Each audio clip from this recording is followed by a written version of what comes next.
મા બાપ દીકરીઓ ને શું ધ્યાન રાખવું જોઈએ?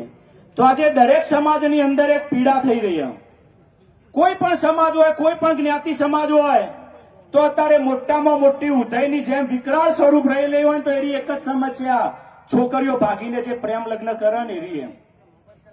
અને કોઈ સમાજ એવો બાકી નથી રહ્યો કે દીકરીઓ ભાગીને પ્રેમ લગ્ન ના કર્યા હોય. જયારે આપણે 20-20 વર્ષની છોકરીને મોટી કરી હોય અને પોલીસ સ્ટેશનમાં મળવા જઈએ એટલે છોકરી શું કહે ખબર? હું મારા મા બાપને ઓળખતી નથી. એટલે મા બાપને તો જમીન જગ્યા આપે તો હમાઈ જાય ને એવી પરિસ્થિતિ હોય જ નહીં હોતી. કારણ કે એમને 20-20 વર્ષની મોટી કરી હોય, એમને જેવા કપડા જોવું કપડા લઈ આલ્યા હોય, જેવો મોબાઈલ જોવો મોબાઈલ લઈ આલ્યો હોય, અને તોય પોલીસ સ્ટેશનમાં જઈને એમ કે હું મારા મા બાપને ઓળખતી નહીં, તો એ છોકરીઓને કહેવા માંગુ હું ડાયરેક્ટ V1 ની થઈ જઈ તમે. તો એના માટે આપણો દેશ કાયદાથી ચાલે. ગમે તેટલી આપણે આવી મિટિંગો કરીશું, અમે ખૂબ મિટિંગો કરી, 2015 થી જનજાગૃતિના કાર્યક્રમ કરીએ છીએ, પણ આપણો દેશ કાયદાથી ચાલે ને એટલે આજની યુવા પેઢી રહીને કાયદાનો દુરુપયોગ કરીને મા બાપ, સમાજ, ગણપતિ દાતા મારી મા અંબાની આબરૂના ધજાગરા ઉડાડી રહી. ઉડાડક નહીં ઉડાડતી? કેમ કે ભારતીય સંસ્કૃતિ રહીને હજારો વર્ષથી ચાલી આવેલી છે. મા અંબાના ગરબા હજારો વર્ષથી ચાલતા આવો. જો આપણે એની આરાધના કરતા હોય, એક સ્ત્રીને આપણે રાણી લક્ષ્મીબાઈ ગણતા હોય અને શક્તિનું રૂપ ગણતા હોય, એ સ્ત્રી આજે ખરા બજાર ચોક વચી અને મા બાપને એવું કે હું મારા મા બાપને ઓળખતી નહીં ને આ પીડા મોટામાં મોટી આજે સમાજની અંદર. અમે પણ ના કહેવાના શબ્દો કહેતા હોય. મનીષભાઈ, તમે પણ આ અભિયાનમાં અમારા જોડાજો એવું દિલથી પ્રાર્થના કરું. સાંભળી મુદ્દો આવ્યો મેં, અને આ મોટી મહારેલી જે થવા રહી છે એમાં અમારો પહેલો જ મુદ્દો મહેસાણામાં આપણે રેલી કરવા જઈ રહ્યા છીએ. અહીંયા અવસર પાર્ટી પ્લોટ થી અને મહેસાણા નિમિત્ત બનવાનું હોય. એમાં પહેલો જ અમારો મુદ્દો સરકાર જોડે કે મા બાપની સહી ફરજિયાત કરો પ્રેમ લગ્નની અંદર. છેવટે 30 વર્ષ સુધી મા બાપની સહી રાખો. કેમ? 30 વર્ષની છોકરી મોટી થાય ને ત્યાં સુધી ખબર પડે કે છોકરો કેવો કે નહીં. એના માટે દીકરીઓ જો અહીંયા બેઠી હોય તો કહેવા માંગુ કે અત્યારના બધા જ પ્રેમ ખોટા. કેમ પ્રેમ ખોટા એ તમને કહું. સલમાન ખાન જેવો છોકરો દેખાતો હોય એકદમ હેન્ડસમ, તો કદરૂપી છોકરી હોય, કાળી કાળી મેસ હોય, એનું મોઢું દોઢું ફરી ગયું હોય એવી છોકરી અંગાથી પ્રેમ થયો?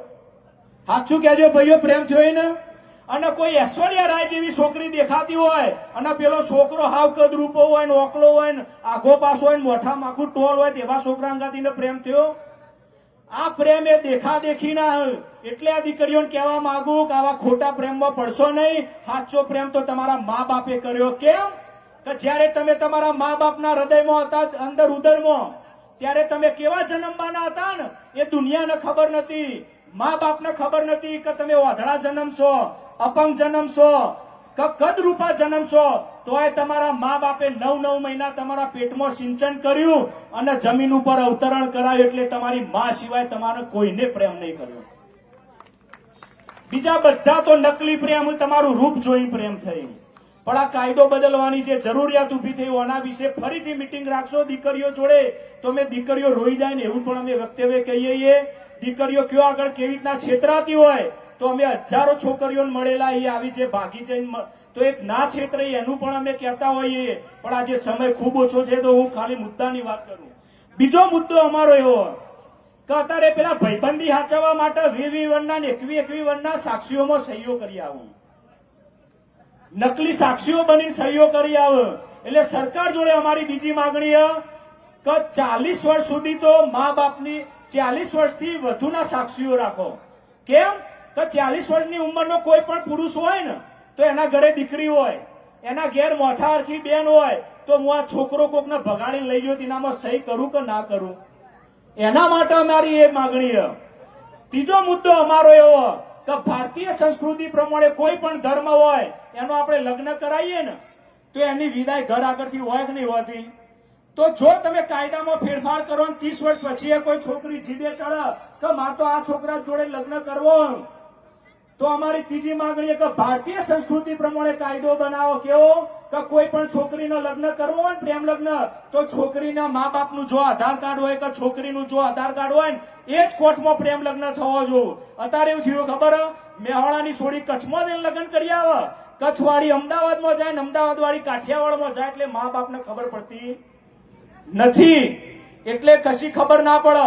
અને હું આ બધા જ જે આજે ખરેખર ખૂબ સરસ મજાનો આજે પ્રસંગ થયો એમાં હું કહેવા માંગુ કે છોકરીઓ ભાગી જાય ને એમાં મા બાપનો ક્યારેય વોક નહીં હોતો.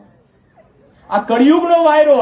એટલે પહેલા તો આપણે સમાજવાળા બધા રહ્યા ને એ મા બાપને દોષિત કહેવાનું બંધ કરો. કેમ કે પિતા ધંધા જ્યાં હોય અને મા ઘરનું કામ કરતી હોય તો મા બાપ એવું ઈચ્છે કે મારી છોકરી ભાગીને પ્રેમ લગ્ન કરે? કોઈ મા બાપ બહેનો ઈચ્છા કે મારી છોકરી ભાગીને પ્રેમ લગ્ન? પણ કળિયુગનો વાયરો ખરાબ. કોલેજની અંદર કોઈ એક છોકરી ખરાબ હોય ને તો બીજી 10 છોકરીઓ બગાડતી હોય. એટલે છોકરીઓને વિનંતી કે તમે તમારી ખરાબ બેનપણી હોય ને તો કાલથી જ ભાઈબંધીની તોડી દેજો. ત્રીજો મુદ્દો અમારો એવો, અત્યારે છોકરીઓ તો ભગાડીને લઈ જાય અને પછી એને સારું રાખવું 2 વર્ષ સુધી, પણ અત્યારે વારસાઈમાં એમનું નામ હોય. એટલે જમીનમાં લોન લેવી હોય ને ખેડૂતને તો લોન નહીં મળતી.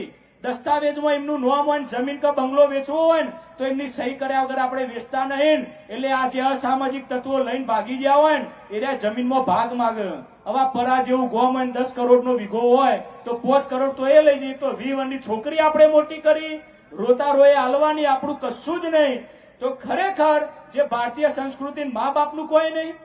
બીજો અમારો એક મુદ્દો, કોઈ છોકરીએ જીદ પકડી અને છોકરી એવું કહેતી હોય કે મન તો આ છોકરો જ ગમન, માર તો આર્યો પ્રેમી, તો તારો અસલ પ્રેમી હોય ને તો અમે સરકાર જોડે એવો કાયદો બનાવવા માંગીએ કે તારી મા બાપે તને 20 વર્ષની મોટી કરીને એને એમને જોર આવ્યું નહીં. 10 લાખ રૂપિયાની એફડીએ છોકરો મા બાપના નામે કરાવે તો જ તારો પ્રેમ લગ્ન માન્ય થઈને, એવો અમારી એક માગણી. અને મા બાપ જે પણ મા બાપની સહી વગર લગ્ન કરે તો સરકાર એવો કાયદો બનાવે કે ઓટોમેટિક મા બાપની તમામ મિલકતમાંથી રદ થઈ જાય. કેમ કે અમે હજારો છોકરીઓને મળ્યા.